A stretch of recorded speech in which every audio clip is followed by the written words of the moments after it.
Android we do various testing, unit test, integration test, and end-to-end test.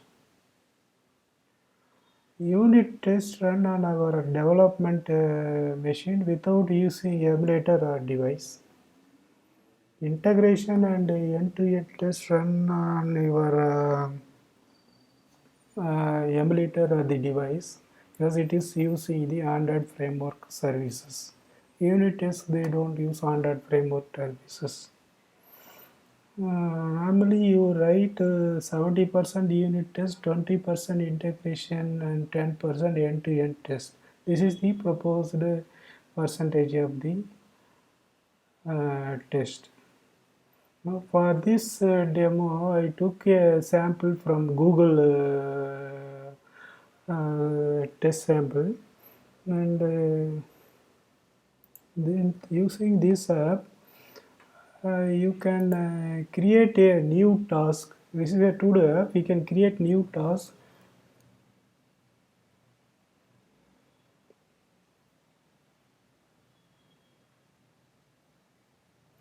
You can mark the task as completed. Then you can filter the completed, active, and all tasks. You can view statistics of the completed task and active task, that is in percentage. You can also view the task details and delist the task.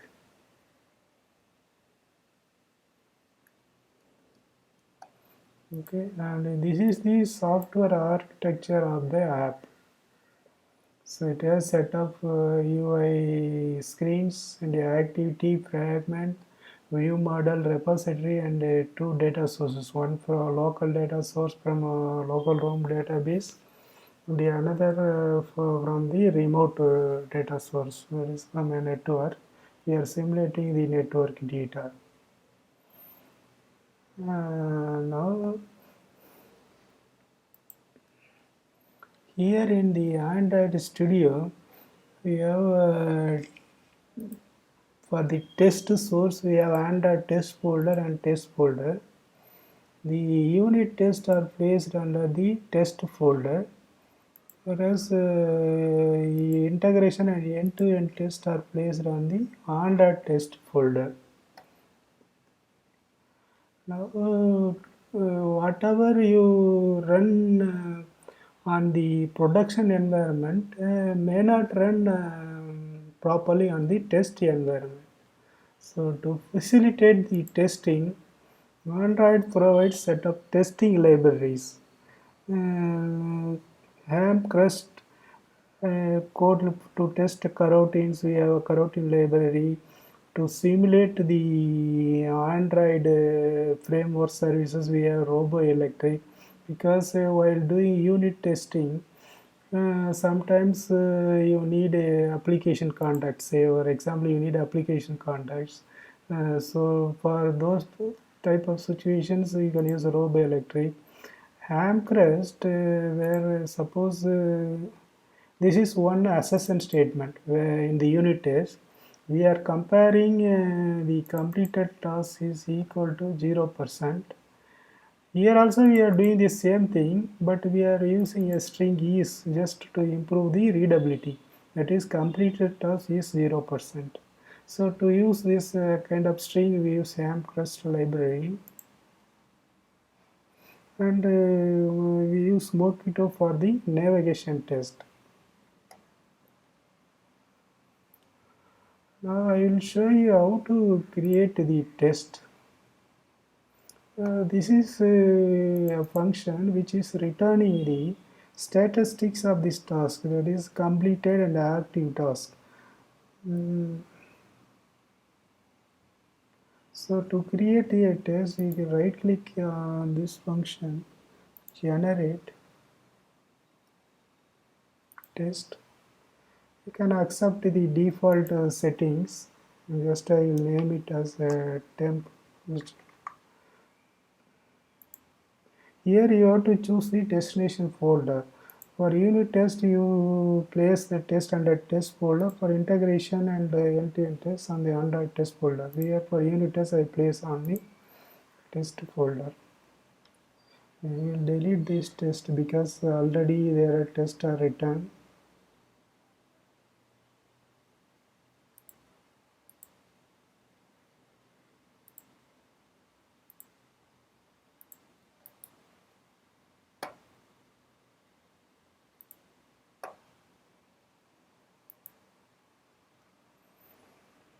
Now I will run some test.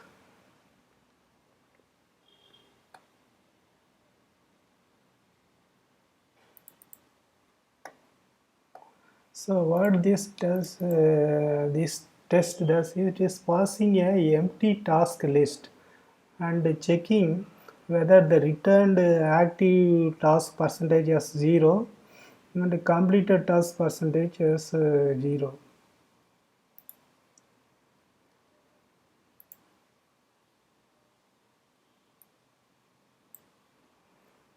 This is testing this statistics utils class.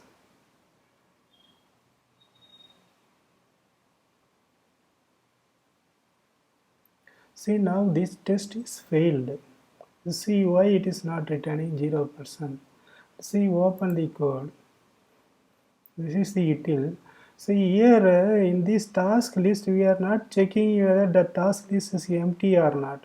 We are simply returning active, if it is active, and we are returning active percentage and the completed percentage. Now I have a code which has already fixed this bug.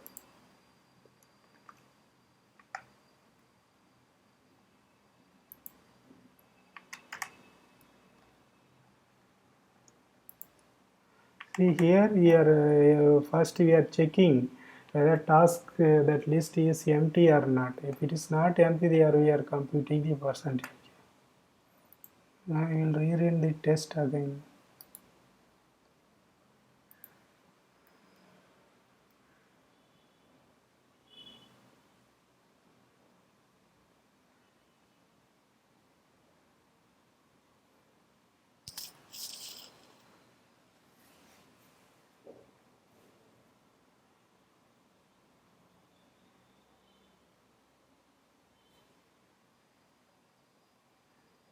See, now it is passed. Okay, this is called test driven development. That is, we are writing test cases based on the requirement. Then we are running the test on the code. When the test fails, then we are fixing the bug again. We are rerunning the test. This is called test driven development. Let me show you some more code, unit test code.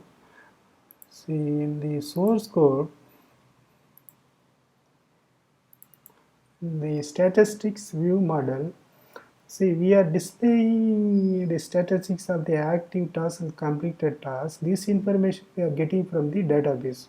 So this is the function which refreshes that statistics. So before fetching the data from the database user repository, we are setting a data loading flag. And after loading is complete, we are resetting it, that is setting it to false. So let me show you how to test this. We are using the coroutine test library here.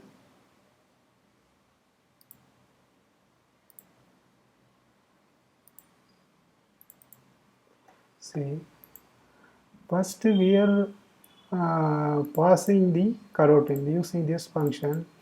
That is, it won't run the coroutine. Then we are refreshing the task list and checking whether the data loading flag is true. Now the code will not run because we are already passed the coroutine.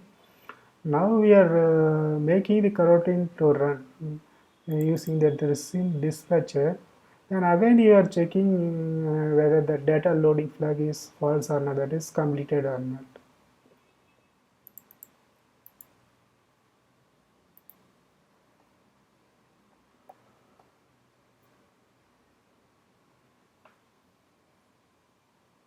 So this coroutine library is one of the testing library. See, now the test is passed.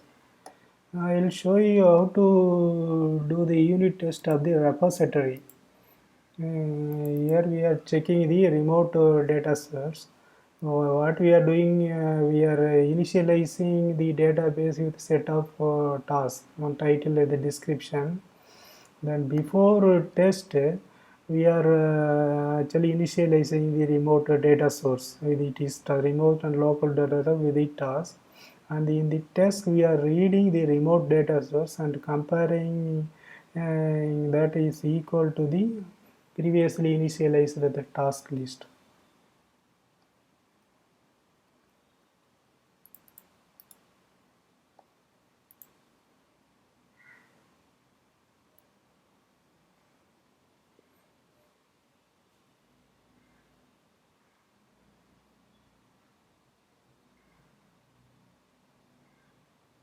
So like this test is so like this we can run many tests based on your application functionality. Now we will do some integration and end-to-end test. Each task is represented with the data model, the title string, description string, and is completed flag is completed as a boolean, and this task ID. So we will run data acquisition object test first.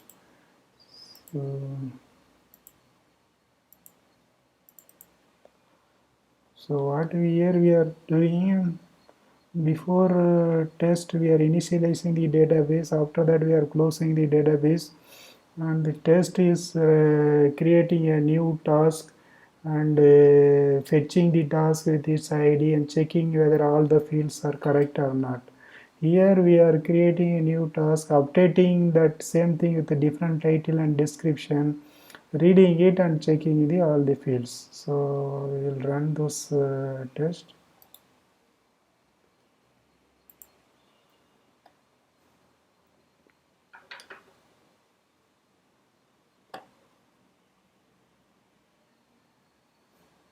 See my mobile, I am using Samsung mobile. So the test are passed. Okay, now this data source test also same like the previous test. Here we are directly using the data source API, saving, task, reading and comparing everything. So now we will do some UI testing. For UI testing, we will use the Espresso testing library. Here are the some of the statements. So what this will do, it will look for the UI element with this ID and click on that UI element. So in our app, this is a that floating button where we'll add the new task. So this will check the text in the text view. This will check whether this checkbox is in the checked state. This will replace the text, and this also will check for the displayed text. Here this statement will click on the app navigation button. So now there is a concept of idling resource. So what does that mean? See, now if I here in this is one test, suppose this statement idling resource statement is not there, then it will Espresso will run this test assuming that activity is already ready. So now using this idling resource, we are making the Espresso framework to wait till the activity is ready, and after that you start doing this test operation like clicking on the title, then going to the detail screen. This is actually is in the next screen, but Espresso know that it has to wait for the next screen. So here we are comparing the expected results here.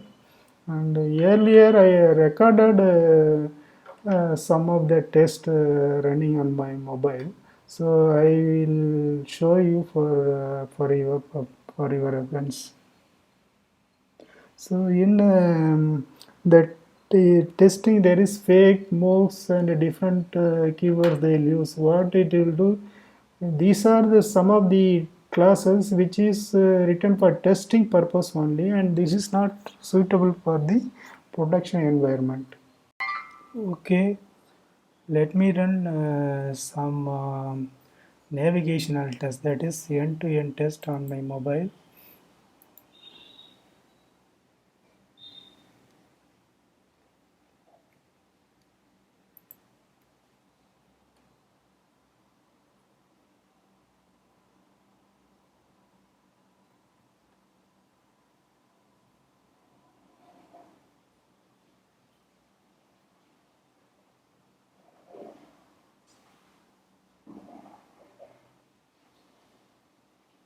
This opens the navigation drawer and checks if it is opened or not. Okay, so now the test is passed. Now I will check the up navigation. Launch the detail screen and check the up navigation.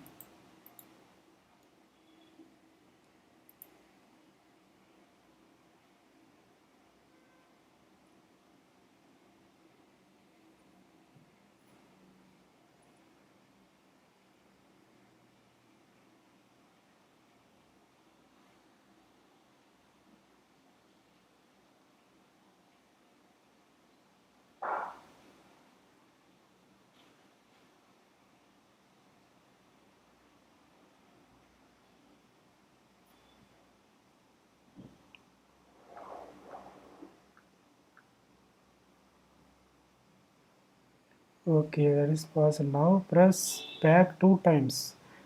We are going to press the back button, up button 2 times.